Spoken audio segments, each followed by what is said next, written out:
Howdy YouTube family. Are you guys ready for my nightmare travel experience? What happened to me that I will never try and relive again. I will do everything I can to prevent this from happening to me ever again. And hopefully me telling you about it now will prevent you from making some of the dumb mistakes that I made that kind of made it a really dangerous and bad travel experience. Let's get into it.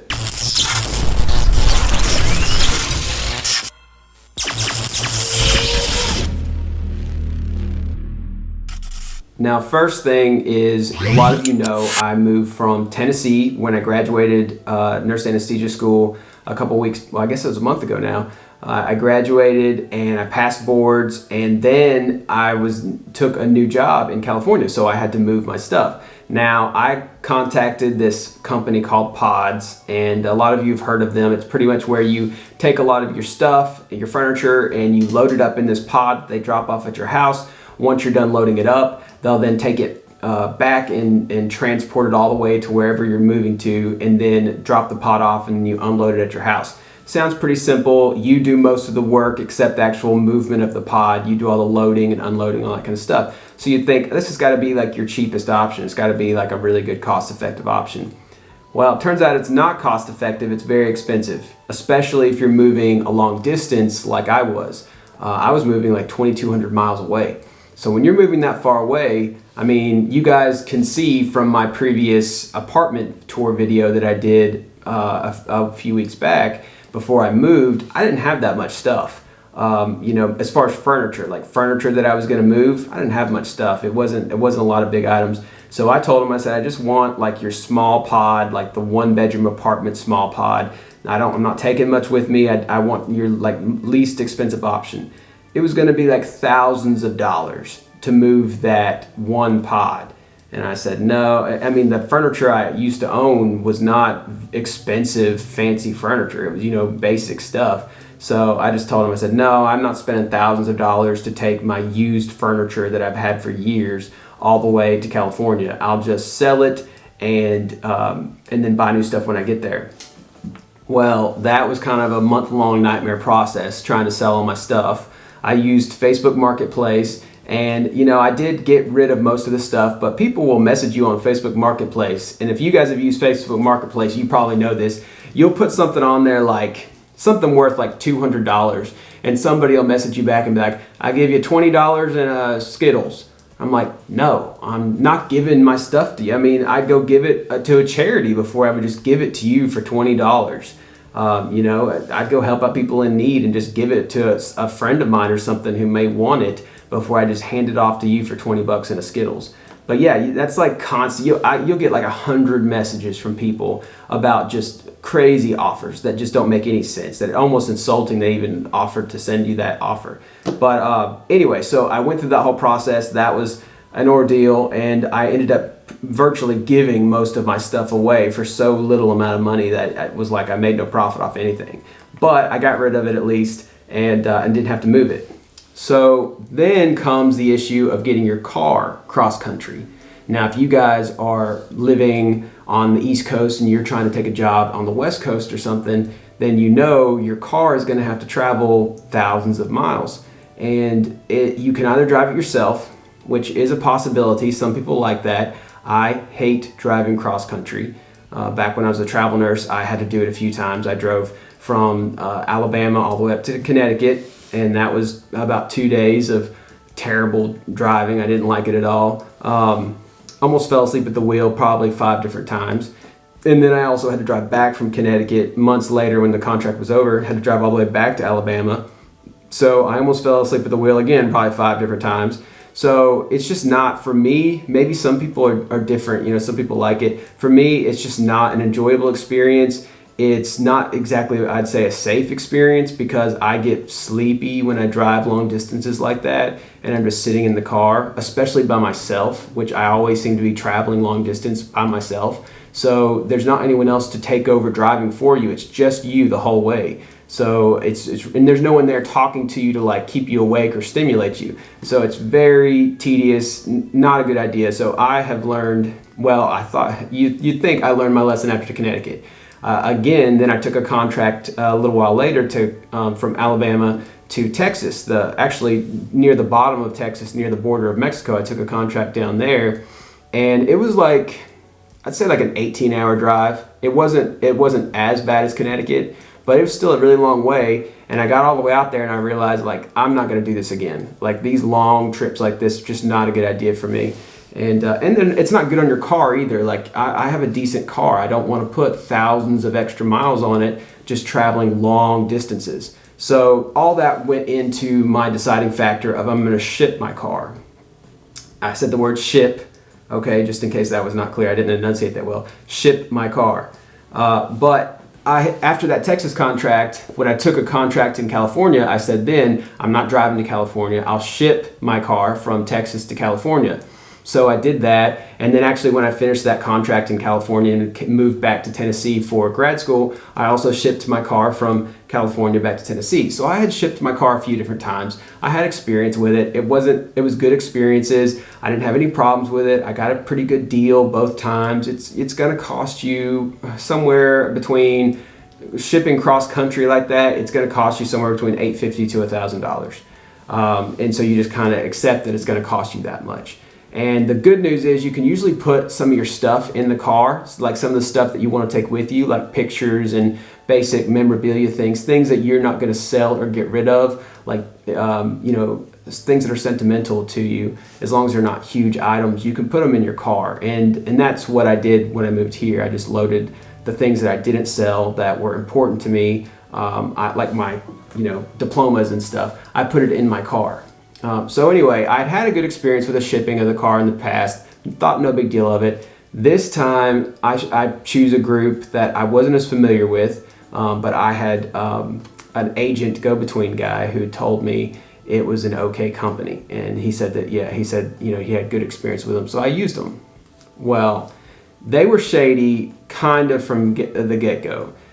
They were a day late picking up my vehicle from the location in Tennessee that they were supposed to pick it up from. They tried to change the location of the pickup, even though it had been agreed upon like 2 weeks prior. They suddenly tried to, an hour before they were supposed to meet me, they tried to change the location to somewhere more convenient to them. And I had to tell them, like, that's not possible because this is my car and I would not be able to get back from that location without my car. So anyway, that was kind of shady that they did that. Then the night before I was supposed to fly to San Francisco into the airport and then come to my town south of San Francisco, originally I was going to rent a car. Well, and then they were going to show up a couple days later with their transport because the transport usually takes like 5 to 7 days. Well, they call me the night before and say, hey, we got to San Francisco early and we're just going to drop your car in San Francisco instead of the town that originally they were supposed to drop it off in the town that I was moving to, which is south of San Francisco, south of the Bay Area actually. So that's like an hour and a half drive really from San Francisco. And they were like, no, we're not going to drop it off there anymore. We're suddenly changing it on you, even though that's what we agreed upon originally. And we're going to drop it off at this location in the middle, like the Mission District in downtown San Francisco.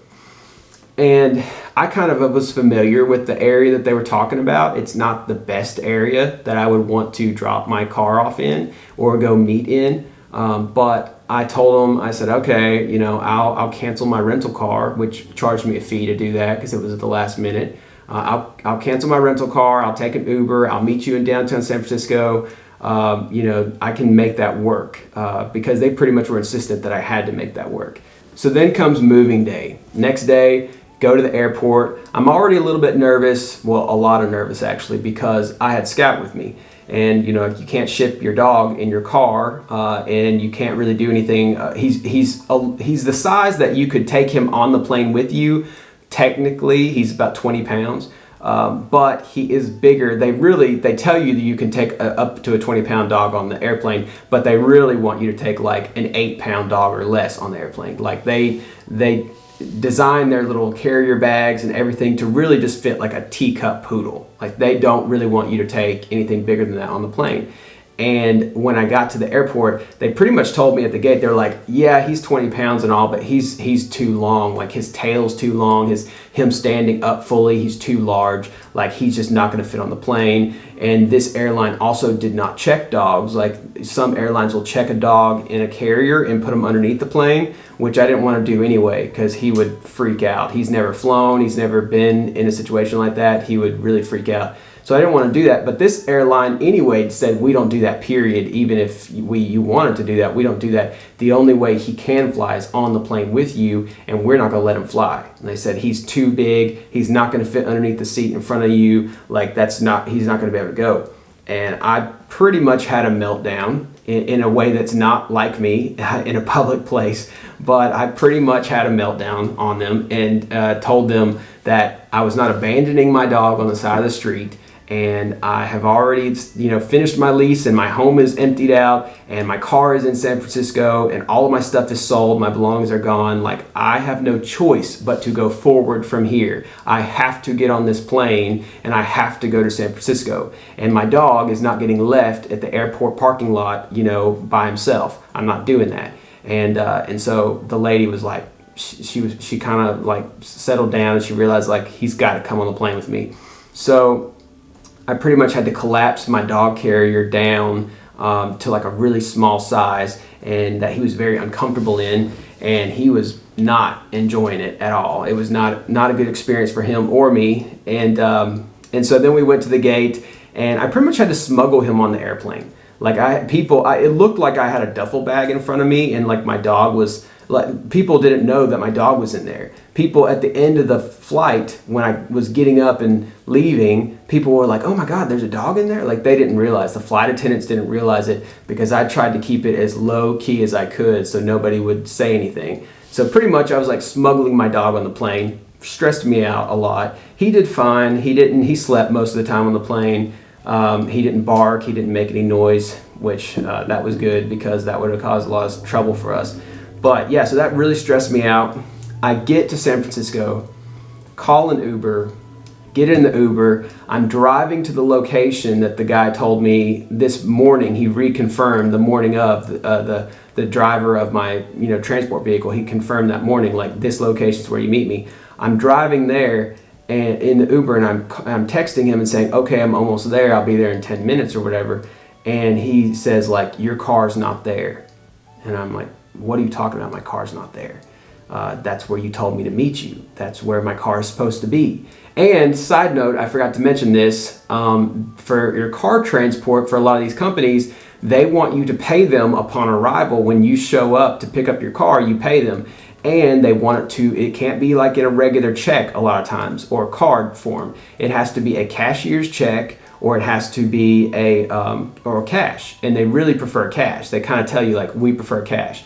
So I have about $1,000 in cash in my pocket, and I've got a mad dog. Scout's mad at this point. He's kind of like petulant. He's trying to like pull against the leash. He doesn't know where he's at. He's kind of irritated that he was put in a duffel bag. He's not having a good day. He's not really listening to me at this point. He's running circles around me and like lassoing me up with his leash, and just kind of behaving like an angry dog might. And so he tells me, like, I'm not at that location, call the main office or whatever. Well, it turns out that the main office is trying to tell me I owe them like $300 more, that they're going to charge me $300 more just on the last minute, pretty much. And I was just completely shocked. I said, I don't have $300 extra. I don't know why you're trying to charge me $300 extra. That's completely outrageous. The agreed upon contract that we had was, $850, and I'm not paying you $1150 instead. Well, actually, it was a $150 deposit and then $850 upon arrival. But they wanted $150 deposit and $1150 on arrival. And I was like, no, you guys are crazy. I'm not paying that. And even if I wanted to, I'm traveling. Like, I'm at the airport. I've got my dog and my luggage. I don't have the ability just to go like pull out $300 extra. And my budget was maxed out pretty much from all this traveling, no paycheck. I'm not in school anymore. I don't have any student loans coming in. I don't have $300 extra to just pay them because they demanded. And so I told him, I said, this is illegal, this is extortion. You need to tell me, and they would not tell me the location of where they've moved my vehicle. They were telling me like where the location is that of your actual vehicle. We're not telling you until you agree to pay $300 more. And I said, this is totally illegal. Like, I don't know what you guys are thinking you're doing with this, but I'm going to call the police if you don't tell me where my vehicle is. That's my private property I own, and you cannot, hold it from me. And at this point, the Uber has dropped me off on the side of the street of downtown San Francisco. I have my dog running around me, lapping me pretty much. He's barking at everybody. He's mad. He wants to like settle down and chill for a bit, and we just keep traveling all day. So he's not having a good day. And I have my luggage with me. There's lots of different people wandering the streets and stuff, homeless people everywhere. And I have $1,000 in my pocket, and I have my Google Maps out, and I obviously look like a very lost tourist. And I thought, if we get mugged right now, like we could easily get mugged, and this could go really bad for me. And so I'm texting this guy back saying, like, you had better tell me the location of my vehicle because I'm about to call the police. And he kind of like played around like he wasn't going to tell me for about 20 minutes. I was like stranded on the street corner trying to figure out where I was going to go or what I was going to do for like 20 minutes. Until finally he says, okay, the location of your vehicle is at this location or whatever. And he said, and he also prefaced it by saying like, and you'd better pay $300 more once you arrive there. Turns out what this dude had done is he got there to California, he got to San Francisco a couple days earlier than what he had planned. So he just dropped my vehicle off with some towing company there in the Bay Area. Didn't tell me he did that, was planning to hold my car hostage without telling me the location of my vehicle until I agreed to pay $300 more to him. So I plugged in the address that he gave me of where my car was located. It was an hour away from where I was standing in downtown San Francisco, where he told me to go. The Uber ride had already cost me like $50 to get from San Francisco's airport to that location in downtown San Francisco. The next Uber ride was going to be an hour long, and it was going to be about $75 to get over there. So I was pretty furious at this point. And then I call that towing company, and they're like, oh yeah, and guess what? We charge a $50 fee because he dropped it with us, and we watched it for the day, so we charge a $50 fee too on top of their fee. So now I'm like so angry. My blood pressure was probably like 220 over 110. Like it's been a long time since I've been this angry. So we're riding to this towing company place, and I'm just trying to calm down because I haven't really eaten yet much today either, because I've pretty much been going since 6 a.m. traveling, and with the dog, I couldn't just, I was trying to smuggle him and keep really low key, so I couldn't just like go up to a restaurant or do whatever in the airport. I was like trying to sit down and be quiet and not have anybody notice us. So I haven't really eaten much that day. My blood sugar was low. I hadn't really drank much fluids or anything. So I was feeling like nauseated. My blood pressure was up. I was really concerned that something had happened to my vehicle, or that I was going to show up at this towing company and find out some other terrible thing was happening.